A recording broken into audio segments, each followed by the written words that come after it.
name is Aleš Sisinger. I'm a beekeeper and tourist guide and local tourist guide for Ljubljana as well. I closely collaborate with the municipality of Ljubljana because Ljubljana has a famous bee path celebrating this year the 10th anniversary.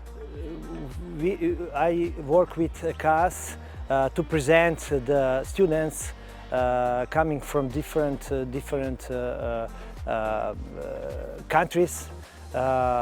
Beekeeping in Ljubljana, first presentation on beekeeping, how the municipality of Ljubljana cares for bees, and also we have a workshop with them.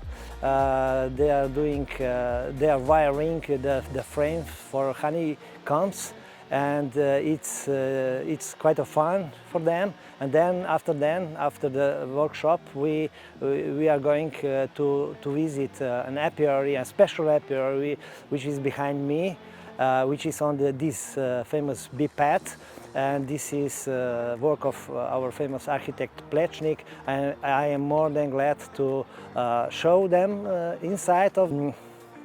I do not only open the doors of our apiary, but they can taste also honey from this apiary.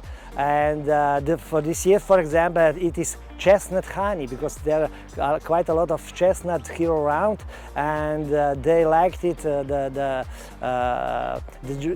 degustation very much. So they were I saw them very happy to feel the real honey here in Slovenia.